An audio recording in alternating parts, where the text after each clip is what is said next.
ഒരു plain page എടുത്ത് ഇന്ന് എന്തെങ്കിലും ക്യൂട്ടായിട്ട് ചെയ്യാമെന്ന് വിചാരിച്ചു കേട്ടോ. ഇന്നിപ്പോൾ സ്കൂളൊക്കെ തുറക്കല്ലേ, അപ്പോൾ നമുക്ക് അസൈൻമെൻറ്റ് പ്രൊജക്റ്റൊക്കെ ഇനി ഉണ്ടാവുമല്ലോ. അപ്പോൾ അതിന് നിങ്ങളെ ഹെൽപ്പ് ചെയ്യുന്ന കുറച്ച് സിമ്പിൾ ഫ്രണ്ട് പേജ് ഡിസൈൻസിൻ്റെ 3 ഐഡിയാസാണ് കേട്ടോ ഞാൻ ഇവിടെ കാണിച്ചു തരാം.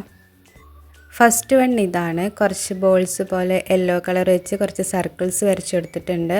അതിൻ്റെ ഉള്ളിലൊരു കുഞ്ഞ് സർക്കിളും കൂടെ കൊടുത്ത് ഇതിനൊരു ഓറഞ്ച് ഷെയ്ഡും കൂടെ കൊടുത്തിട്ടുണ്ട്. ഇനി നമുക്ക് ബ്ലാക്ക് പെൻ ഉപയോഗിച്ചിട്ട് കുറച്ച് റാൻഡം ലൈൻസും കൂടെ ആഡ് ചെയ്ത് കൊടുക്കാം. എന്നിട്ട് ബോർഡറും കൂടെ വരച്ച് കഴിഞ്ഞാൽ നമ്മളെ സംഭവം സെറ്റായിട്ടോ. ഫസ്റ്റ് പേജ് സെറ്റായിട്ടുണ്ട്. ഇനി സെക്കൻഡ് വൺ നോക്കാം. പിന്നെ ഇന്നലെ വീഡിയോ ഇട്ടപ്പോൾ ഞാൻ ഏത് പെന്നാണ് യൂസ് ചെയ്യുന്നത് ചോദിച്ചിട്ടുണ്ടായിരുന്നു. ഞാനിവിടെ സാധാ നോർമൽ ബോൾ പെന്നും അതേപോലെ കാലിഗ്രഫി ചെയ്യുന്ന പെന്നും പിന്നെ CD മാർക്കറാണ് കേട്ടോ ബേക്കൽ.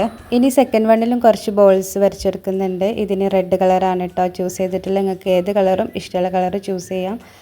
എന്നിട്ട് കുറച്ച് ലീവ്സും കൂടെ വരച്ചെടുക്കാം. ഞാൻ ബ്ലാക്ക് കളർ വെച്ചിട്ട് കുറച്ച് ലീവ്സും കൂടെ ആഡ് ചെയ്ത് കൊടുക്കുന്നുണ്ട്. ഇനി ഇതിന് ബോർഡറും കൂടെ വരച്ചെടുത്ത് കഴിഞ്ഞാൽ ഇതും സംഭവം സെറ്റായിട്ടോ.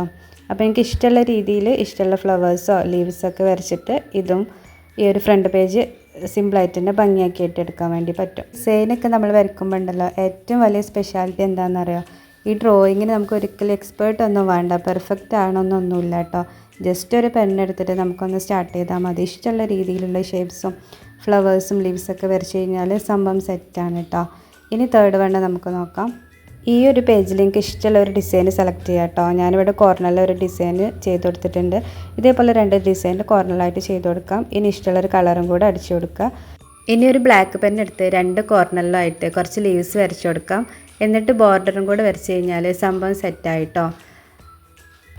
അപ്പോൾ എല്ലാവർക്കും ചെയ്യാൻ പറ്റുന്ന സിമ്പിളായിട്ടുള്ള 3 ഡിസൈൻസാണ് ഞാനിവിടെ കാണിച്ചത്. നമ്മുടെ നോട്ട്സ് അലങ്കരിക്കാനും പ്രൊജക്റ്റ് മനോഹരമാക്കാനും ജേർണൽ പേജസ് ഡെക്കറേറ്റ് ചെയ്യാനും ഇതുപോലുള്ള ചെറിയ ചെറിയ ബോർഡേഴ്സ് മതിയല്ലേ.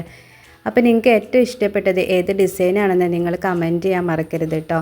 എനിക്ക് ഏറ്റവും ഇഷ്ടമായത് ഞാൻ ഫസ്റ്റ് ചെയ്തിട്ടുള്ള ഡിസൈനാണ്. നിങ്ങളും നിങ്ങൾക്ക് ഇഷ്ടപ്പെട്ടത് ഏതാണെന്ന് കമൻറ്റിലൂടെ അറിയിക്കണേ. ഓക്കെ.